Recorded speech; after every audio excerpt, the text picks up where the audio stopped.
Hola a todos, comenzamos la segunda parte de fisiología del sistema renal.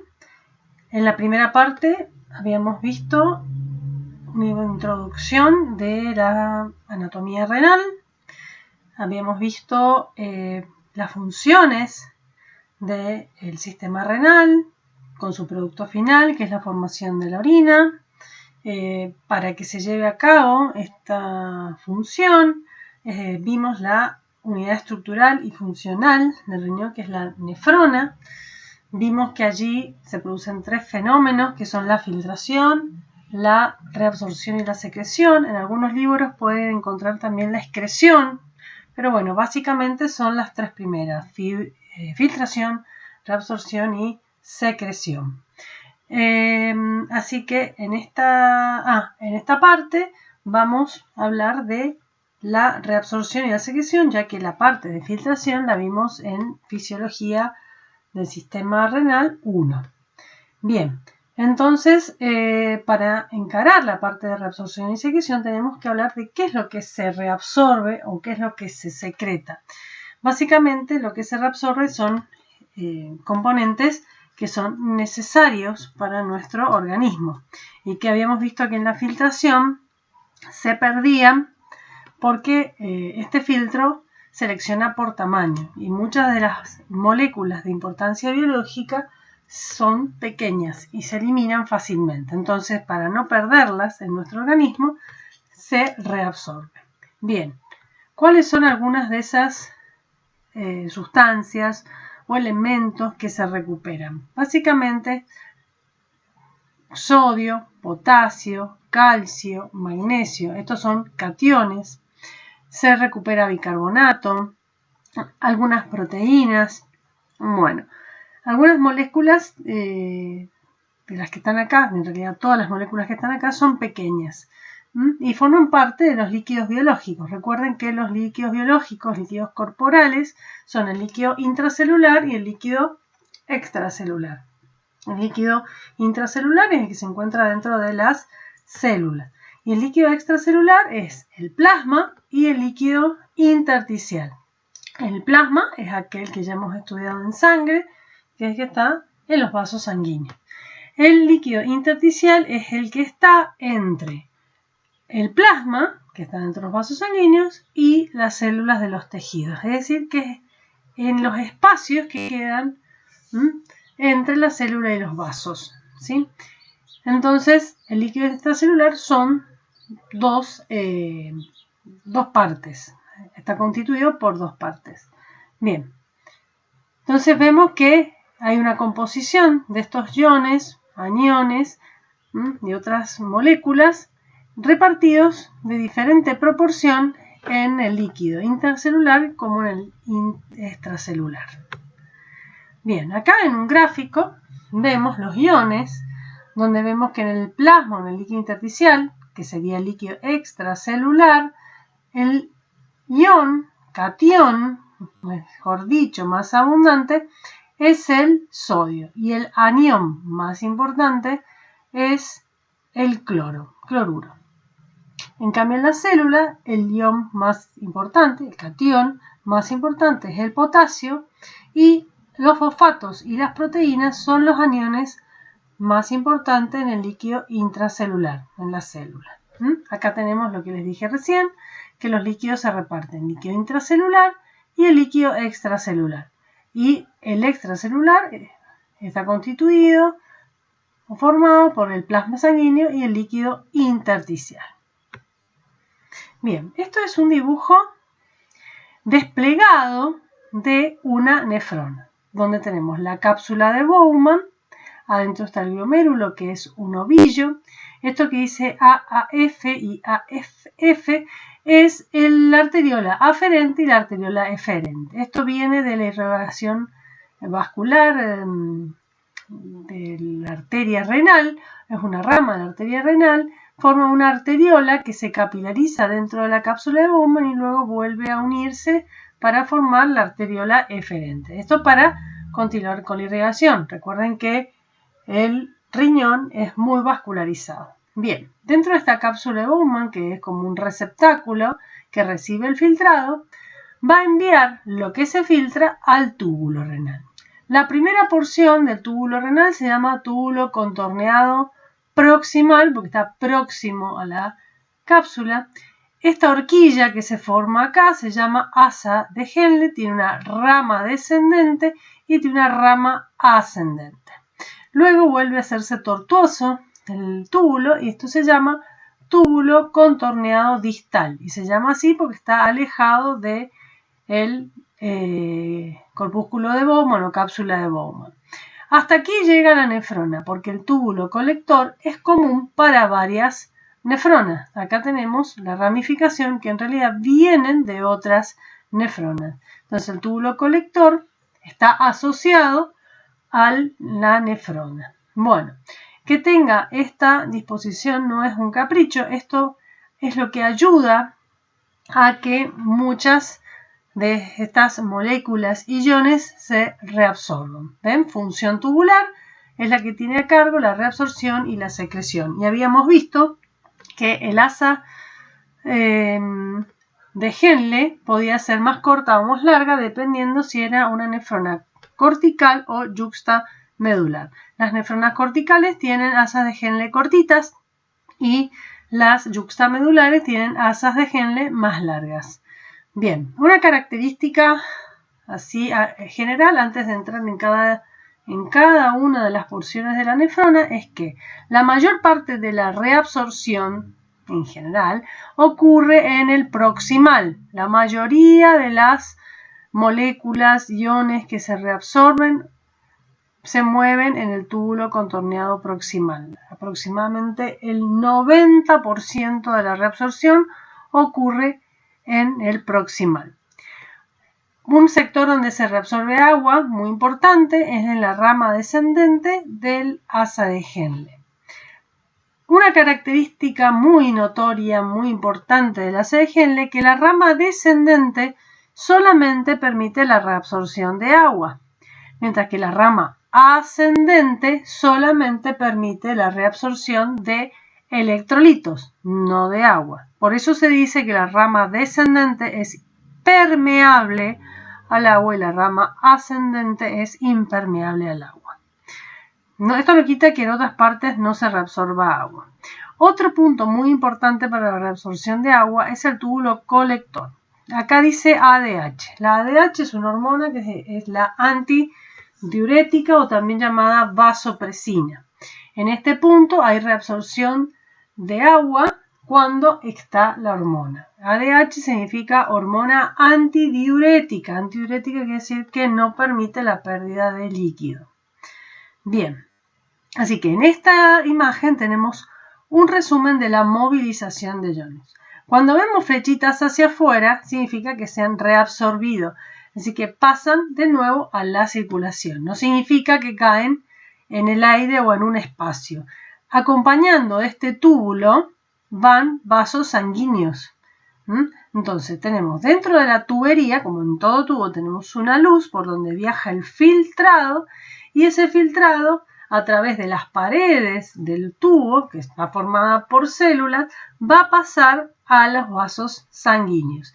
Y de los vasos sanguíneos vuelve al circuito mayor y vuelve hacia el corazón. Otra cosa que hay que ver que es importante es el transporte de membrana. Les dije que las sustancias que se reabsorben tienen que pasar de la luz del túbulo hacia la sangre, pero para eso tienen que atravesar a las células que forman el túbulo. Entonces, estas células tienen su membrana plasmática, entonces tienen dos fenómenos de transporte. En general, cualquier célula, un transporte de alto peso molecular y un transporte de bajo peso molecular. En este caso, nos vamos a enfocar en un transporte de bajo peso molecular, donde uno ve el transporte pasivo y el transporte activo. ¿Qué diferencia hay entre pasivo y activo? Que involucra gasto de energía. En el pasivo no hay gasto de energía y en el activo sí lo hay. ¿Cómo es el aporte de energía? Y a través de la molécula de ATP.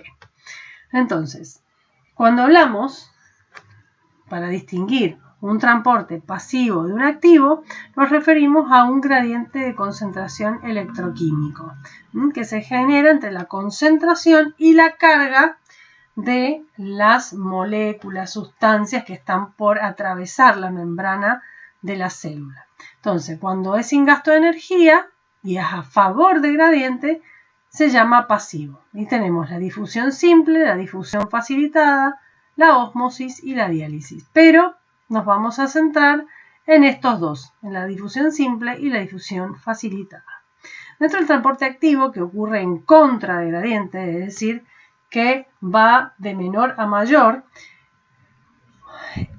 es con gasto de energía, generalmente con algún tipo de bomba.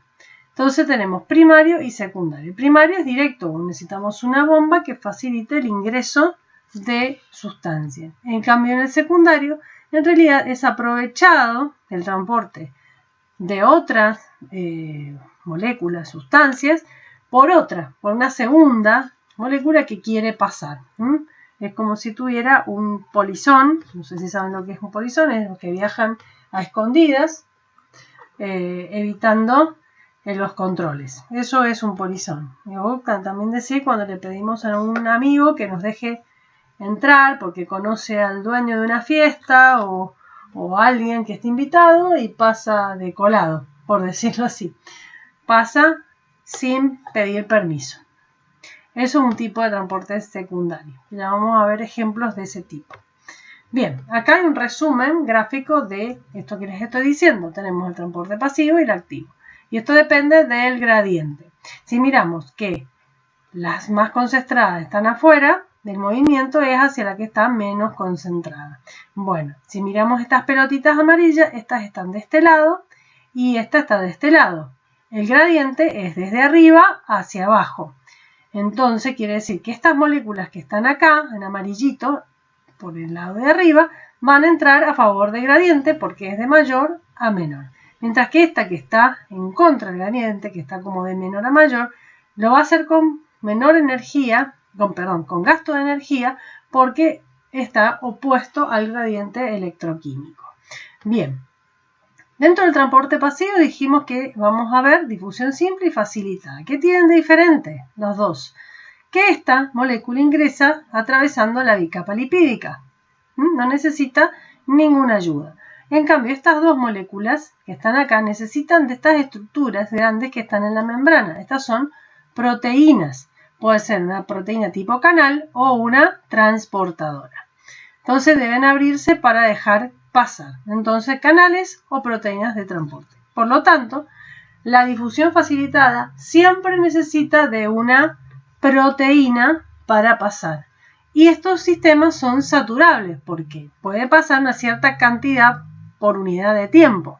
Esta puede pasar derecho, no importa, no se satura. Estas sí se saturan. Entonces ya vamos a ver un detalle con respecto a esto a nivel renal, qué es lo que ocurre. Pero básicamente la diferencia es que esta, la difusión simple, no necesita proteínas y la facilitada sí. El transporte activo es muy parecido a la facilitada, nada más que aquí necesitamos de energía para que vaya del lado opuesto, en contracorriente. Por estos canales, ya sea activos o pasivos, no solamente puede entrar una molécula, pueden entrar dos, pero estos mecanismos de dos moléculas pueden ser en contracorriente, es decir, que una entra y la otra sale, o a favor del gradiente, que entran, perdón, no a favor del gradiente, sino que entran las dos en el mismo sentido, o pueden ir en sentido contrario. Eso se denomina transporte sin porte o, en el otro caso, el antiporte. O sea que cuando entran dos en el mismo sentido, se llama sin porte. Y cuando lo hace una en un sentido y otra en otro sentido, se llama antiporte. Esto lo deben haber visto en otras materias, así que es a modo de repaso. Bien, recién les dije que las proteínas se saturaban. Bueno, tienen un transporte máximo que se abrevia con el término TM. ¿Qué tipo de sustancias pueden tener esta característica? Y cuando se transporta glucosa, aminoácidos que necesitan de una proteína, incluso necesitan de otras moléculas, un transporte activo secundario. En este transporte máximo quiere decir que las proteínas pueden transportar una cierta cantidad de moléculas. Sobrepasada esa cantidad ya no dan abasto, se saturan, entonces lo que se tenía que recuperar no se recupera al 100%, sino que va a haber una parte que va a aparecer en la orina en el caso de en la función renal. Entonces nosotros acá tenemos un punto máximo que una parte se va a reabsorber y otra parte se va a excretar. Esto ocurre, por ejemplo, en las personas diabéticas. Es muy típico porque tiene niveles de glucemia muy altos. Entonces, la glucosa es justo una molécula que se reabsorbe el 100% en el riñón. No podemos perder materia para obtener energía. Pero ¿qué pasa? Los transportadores de las paredes tubulares no dan abasto, entonces lo que no pueden reabsorber termina apareciendo en orina. Bueno, ahora vamos a ir a cada segmento, pero vamos a ir muy rápido, no vamos a hacer cosa por cosa, porque eso lo pueden ir leyendo en los apuntes. Pero, ¿qué es lo que ocurre en fenómeno general en cada uno? Vamos al túbulo contorneado proximal. Acá tiene una lista de lo que hace el túbulo contorneado proximal. Pueden pausar el video y después leer cada uno. Recuerden que no es lo mismo secretar que excretar. Secretar es algo que la célula produce y lo libera. La excreción es algo que en total se elimina hacia el exterior, como una evacuación. Bueno, esto es un resumen de lo que ocurre en las células, pero quiero mostrarles otro dibujo. Acá tenemos una nefrona y esto es un dibujo que lo van a ver mucho y tengo que explicarles qué es lo que se ve. Acá vemos tres espacios, uno en rosa, uno en verde y uno en celeste. Esto que está en rosa es la luz del túbulo. Túbulo contorneado proximal en este caso. Esta que está acá es la célula de la pared y esto es el espacio vasolateral que va hacia la sangre. O sea que acá estarían los vasos sanguíneos y acá sería la luz del túbulo. Esta es la barrera. Bien, entonces esto que se ve en lila es la membrana plasmática de la célula. O sea que todo lo que se reabsorba tiene que atravesar enteramente a la célula para llegar a la sangre. Estas estructuras que se ven aquí, tanto hacia la luz como la que se ve hacia la sangre, son los transportadores específicos de cada molécula en la membrana de la célula tubular. Por ejemplo, acá tenemos una proteína de transporte que está anclada en la membrana. Por lo tanto, lo que ingrese por aquí lo hace por difusión facilitada. En el caso de los transportes activos, vamos a ver que son muy parecidos a las proteínas que lo hacen por difusión facilitada. Pero vamos a ver, acá dice ATP, requieren energía. La presencia de ATP hace que este canal o proteína actúe con gasto de energía. Por lo tanto, es un transporte activo. Bien, acá lo que vemos es el transporte de glucosa. Esta es la primera sección del túbulo, que se la denomina S1, y esta en la porción más alejada del túbulo, que se llama segmento 3 o S3. Bueno, vemos que acá la glucosa ingresa, esto es una molécula de glucosa, está dibujada con un hexagonito, ingresa junto con el sodio. El sodio ingresa a la célula del túbulo por un transporte activo secundario.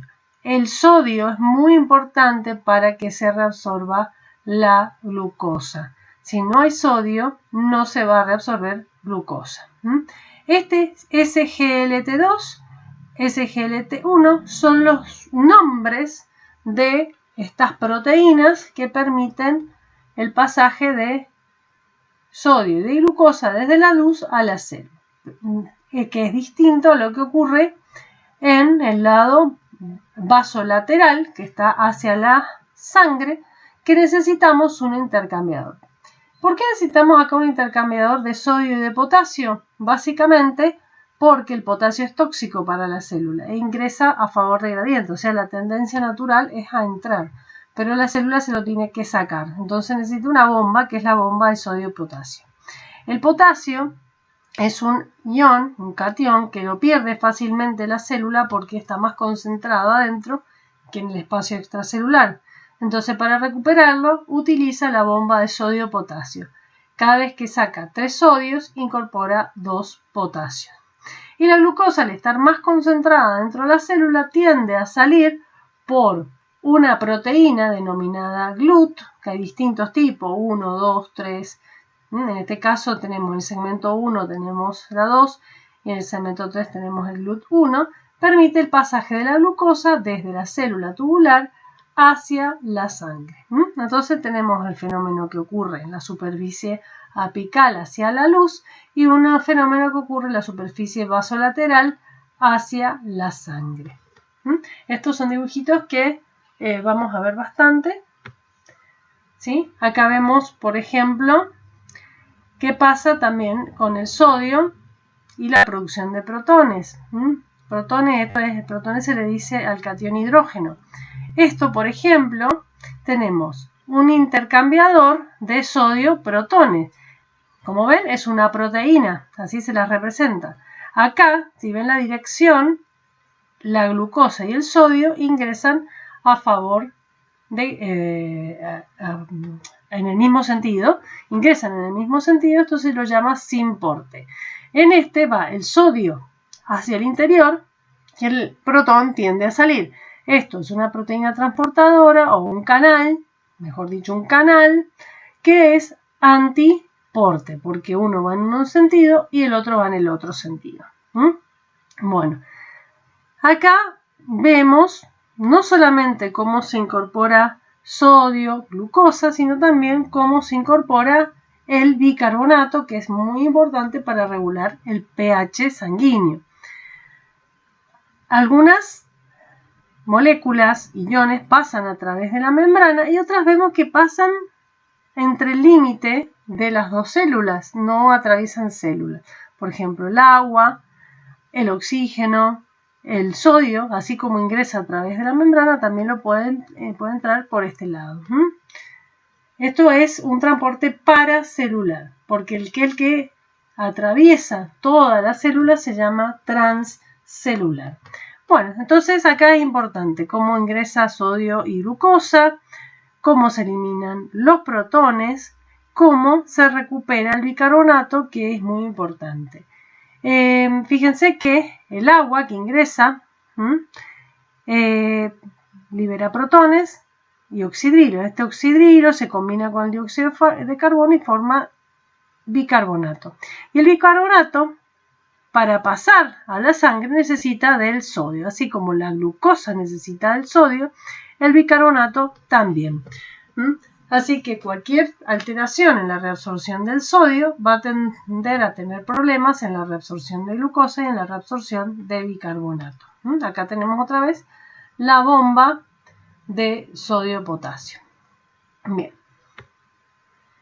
Esto es una forma de visualizar lo que ocurre con el bicarbonato. El bicarbonato, ya les dije, es muy importante para la regulación del pH sanguíneo. Esta es la reacción, tanto en la luz del túbulo como en la sangre, está en un medio acuoso. Las sales en los medios acuosos tienden a ionizarse, entonces separarse en aniones y cationes.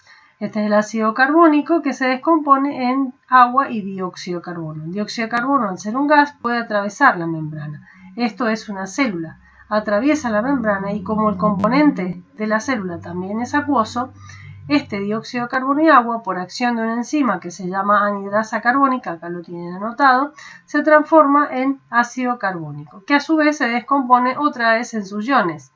Bien, si miran, la reacción que está de este lado y la reacción que está de este lado es la misma.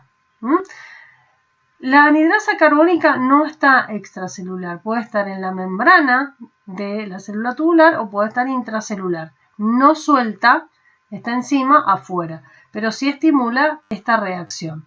Es decir, que se hace como un circuito dentro de la reabsorción del bicarbonato, una que ocurre en la luz y una que ocurre en la célula. Entonces, cuando se forma este ciclo, los protones que se liberan del ácido se intercambian con el sodio, que lo vimos en el caso anterior. Entonces, estos protones lo que terminan ocasionando son variaciones de pH. Al aumentar los protones disminuye el pH, se hace más ácido. Entonces el bicarbonato lo que impide que acidifique. Y para que puedan salir de la célula utiliza este intercambiador con el sodio. Y el bicarbonato que está de este lado utiliza un transportador, bicarbonato sodio, falta la representación del sodio, pero es con el sodio, como vimos en la diapositiva anterior, para pasar a la sangre. Y el sodio también necesita de la bomba sodio-potasio para poder equilibrarse. O sea que esta diapositiva es muy importante porque es la forma de reabsorción del bicarbonato. Bueno, vamos ahora a la rama descendente de la Henle. Ya salimos del túbulo contorneado proximal. Bueno, en este punto lo que es relevante es que la rama descendente del asa de Henle es permeable al agua. ¿Eso qué quiere decir? Que pasa agua de un lado para el otro, lo hace a través de unos canales que se llaman acuaporinas, que permiten el pasaje desde la luz hacia los capilares. Y lo hace en forma constitutiva, que quiere decir que permanentemente va a ingresar agua desde la luz tubular hacia el capilar sanguíneo. Y dependiendo las concentraciones de urea. La urea que se filtró también puede reabsorberse en una cierta cantidad. Mientras que en la rama descendente, acá vemos que en el caso del agua, este es como que tiene prohibido el ingreso. Efectivamente, tiene prohibido el ingreso a la célula. Es impermeable al agua. Lo tenemos aquí, impermeable al agua. Acá tenemos una proteína transportadora muy particular porque ingresan 3 iones y lo hacen en sentido sin porte, en el mismo sentido los 3. Ingresa sodio, potasio y 2-cloruro, lo que hace la neutralidad en el ingreso. Recuerden que el sodio es tóxico, entonces de alguna manera lo tenemos que sacar. Acá tenemos la bomba de sodio-potasio. Acá se ve más claramente el ATP. El potasio tiende a salir naturalmente por gradiente, pero al ser un ion no puede hacerlo a través de la bicapa por difusión simple, sino que lo hace por difusión facilitada. Bien, el agua junto con el dióxido de carbono forma el ácido carbónico. Esos protones no se pueden acumular dentro de la célula, entonces salen. Esta proteína antiporte de sodio protones, ya lo hemos visto a todo lo largo, desde el proximal hasta acá. Y después estos protones fuera de la célula hacen el camino que hace el bicarbonato. Es captado por el bicarbonato. El cloruro tiene un canal también que le permite movilizarse hacia la sangre. En realidad, el sodio es muy importante para la reabsorción porque arrastra consigo varias cosas. Arrastra cloruros, bicarbonato, glucosa, como hemos visto hasta ahora. Entonces, es importante. Bien, ¿qué ocurre en el túbulo contorneado distal? Bueno, en el túbulo contorneado distal se reabsorben muchos electrolitos, los cuales no pudieron hacerlo en el túbulo proximal, termina de hacerlo acá, porque algunas cosas siguen de largo, pero no se pueden perder. Y en esta parte está muy regulado por función hormonal, que vamos a ver qué hormonas actúan y en qué punto específicamente. Bueno, vemos que hay canales para calcio, hay canales para sodio-cloruros, siempre presente la bomba sodio-potasio para equilibrar el contenido de sodio y potasio dentro de la célula, intercambiador antiporte de calcio-sodio para la movilización. Parece complicado, pero si uno empieza a prestar atención son los mismos canales siempre. Nada más que acá, por ejemplo, tenemos la célula principal y la célula intercalar. O sea, hay dos poblaciones. La célula principal es la que se ocupa de la reabsorción de sodio, cloruros y agua y secreta potasio. Mientras que la intercalar se ocupa sobre todo de cloruros y de la secreción de protones y bicarbonato. Esto va a depender también un poco del pH tubular. Está bajo la acción de la paratormona, la reabsorción de calcio. Paratormona. La paratormona la secreta la glándula paratiroides y cuando hay disminución del calcio en sangre, la paratormona va a ir a actuar a nivel renal para que este poco calcio que pueda tener no se pierda por la orina. Esto es la función hormonal que la vamos a explicar en el cuadro. Esto es lo que ocurre en el túbulo colector. También en el túbulo colector tenemos células principales y células intercalares de tipo alfa. Como vemos, hay canales para sodio y potasio en sentido inverso. Hay acuaporinas. Estas acuaporinas tienen la diferencia de que están bajo la acción de la ADH, a diferencia de las del asa de Henle, que lo hacen en forma constitutiva. Acá lo hacen reguladas por una hormona. Las células intercalares importantes para la reabsorción de bicarbonato. Esto que tiene acá es lo mismo prácticamente lo que está de este lado. Bueno, este cuadro sí, importante. Regulación neurohormonal de la reabsorción de sodio y de agua, principalmente. ¿Por qué? Porque esto va a llevar a mantener la volemia. Entonces la ADH o HAD es lo mismo, es la antidiurética. Lo que hace es disminuir, lo que lleva a que se libere es la disminución de la osmolaridad y la volemia. ¿Qué significa que disminuye la osmolaridad? Quiere decir que disminuye el sodio en la sangre. Por lo tanto, debemos recuperar sodio. ¿Dónde actúa? En el distal y en el colector, en la última porción. Es decir, que aumenta la reabsorción de agua, porque el sodio es recuperado por acción de la angiotensina y de la aldosterona. Angiotensina 2 viene el sistema renina-angiotensina. Lo que hace es aumentar la presión arterial. Lo que la estimula es cuando disminuye la presión arterial y disminuye la volemia, lo que hace es que se libere esta renina y esto ayuda a que se libere angiotensina. Actúa en el proximal y también algo en el distal, pero principalmente el proximal porque aumenta la reabsorción de agua y cloruro de sodio.